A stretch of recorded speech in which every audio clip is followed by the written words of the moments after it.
and welcome to today's video, which is going to be a little wrap-up moment of the books that I read in April. I didn't read a lot because, as I have mentioned several times on my channel, my birthday's in April. So I was very busy celebrating me, myself, and I, and also my dad, whose birthday is the day after mine. So I just didn't have a ton of time to read this month. And I also made a goal for myself that I was only going to read really good books during my birthday month. And I know what you're thinking, shouldn't you always want to read good books? And sometimes I don't. Like sometimes when I film videos about teen dystopia, I read books that I know I'm not gonna like and then hate myself for it. If you didn't see that video, I complained about The Maze Runner for about 8 minutes, 10 minutes tops.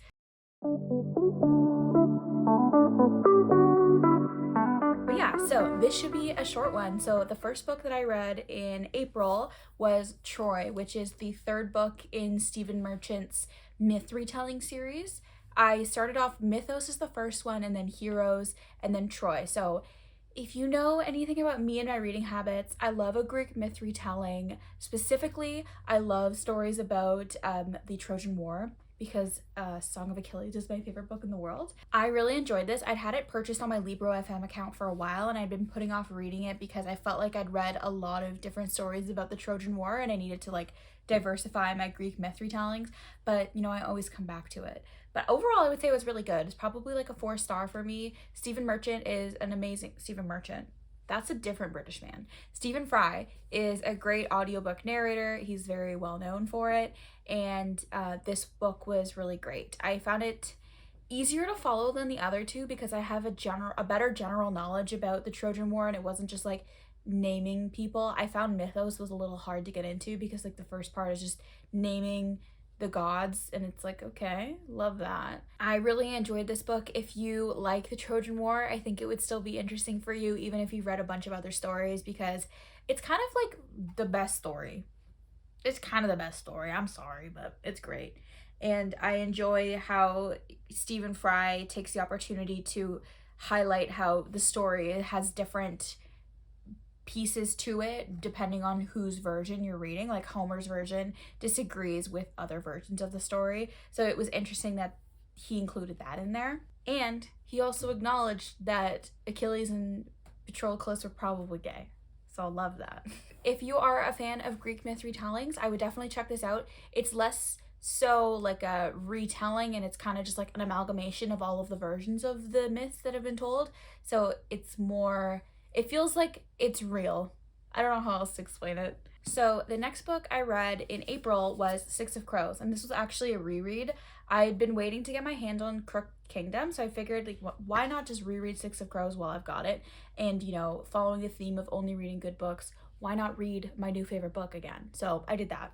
I talked about my love for this book in my March recap, so I'm not going to go into it a ton, but I love this, and I'm currently slowly reading Crooked Kingdom because I'm terrified of it ending. So the next book I read / listened to was another reread, and that was Daisy Jones and the Six. I had just finished the TV show, so I figured like, why don't I go back and listen to that, because I read it so long ago that I didn't remember all of the changes that happened in the TV show. Like I forgot there was a sixth member of the band, which I should have known because of the name of the band, but it just made sense to me that Camila would be included. I don't know. I still liked it just as much as the first time I read it. I think it's probably like a 4 to 4.5 star read for me. I do like some of the changes they did in the show. Camila made more sense to me personally, and I think that what they did with a lot of the side characters makes the story better. But I do love in the book, it feels a little like dirtier, and it's not as cleaned up. Like I think the characters in the show are more like squeaky clean versions of the actual dirtbag characters that they are in the books. And I'd also never listened to it as an audiobook, and I'd heard great reviews of it as an audiobook, so I wanted to listen to it. The first time I read it was physically, and I do highly recommend it as an audiobook because it's a bunch of different people's perspectives, so it really works. The next book I read was Everything I Know About Love by Dolly Alderton, and I absolutely loved this book. Like I don't think it's a 5-star, but it's pretty close. And this is kind of Dolly's memoir. So she starts off in her childhood talking about like wanting to be an adult, talking about her friendships. And what I've heard other people describe this as is she's talking about everything she learned about love, but it mostly has to do with her female relationships and female friendships she's had in her life. And I think that's a really healthy perspective for her to have at 30 and being single. Like The friendships she has seem pretty great. I think the reason I loved this book so much is I identified with a lot of the issues that she brought up. She's talking about, like, you know, wanting to be an adult, and then when you become an adult, you're like, you have no idea what you're doing. And she talks about her relationship with food and her body and her eating disorder history. One thing that I find in her, and I'm like, that's the same as me, she has no brake pedal. She only has a gas pedal. And I identify with that a lot because I physically love to party, and when I start, I would not like to stop. I felt like I really found a soul sister in Dolly Alderton, and since then I have read other books from her. But I enjoyed this so much, and I felt like the advice in it was actually applicable to my life, which never happens in memoirs. And I just felt like if I met her, we would get on, like we would be good friends, and I love that. I think she has a really healthy outlook on life in terms of her friendships. Like, she really values her female friendships. And for me, I have so many amazing best friends that I love and have been in my life for a long time. And they are super important to me. As much as my relationship is super important to me as well, the friendships I have are like one in a million. So I love them. And I love how much she highlights her friends in this memoir, because I think when people tell their stories, a lot of the times it's through the lens of like their romantic lives versus, you know, the friends who are always there. The last book I finished in April was Tomorrow and Tomorrow and Tomorrow by Gabrielle Zevin. I read this slowly throughout the month because this is one of those books I was like, okay, I want to read a good book. I'm going to read this. I bought it back in February just because it was been so highly reviewed by like everyone and their mother this past in 2022, and like it was everyone's best book of the year, so I figure I would try it out, and I really enjoyed it.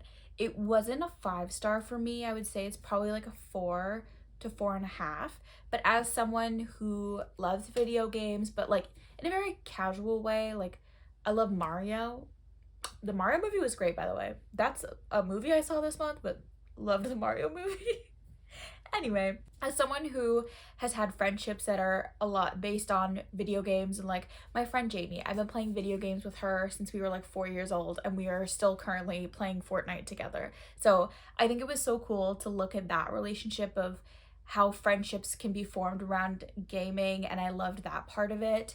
I found the characters flawed for sure. Like it was never any one character where I was like, no, you know, you're probably right. Like everyone was kind of a little annoying at times and a little stupid and wrong sometimes. So it's refreshing, like they felt like real people. So this story is about Sadie and Sam, who meet and become friends by playing video games together, and then they later on in their lives start to create video games together. And it's kind of like it's not fully no plot, just vibes. It's more of like a character study book, I would say. We go through their whole lives pretty much from like 11, 12 to like 60, and their experience with being in the gaming industry, creating famous games, creating flops, all that kind of stuff. When my friend in the store asked me what this is about when I was buying it, I said it was about video games and friendship, and I was right. That is all the books that I read in April 2023. It was a light month, but I'm already feeling like May is going to be busy because I have already finished 2 books today, and it is May 2nd. So we're on track to beat 5 books next month. I hope you enjoyed this video. If you liked it, subscribe because I do them every month. I also try to post videos every week, so stick around for those, and give it a like and comment what books you read in April. Let me know. And yeah, thanks for watching. Have an amazing day. Bye.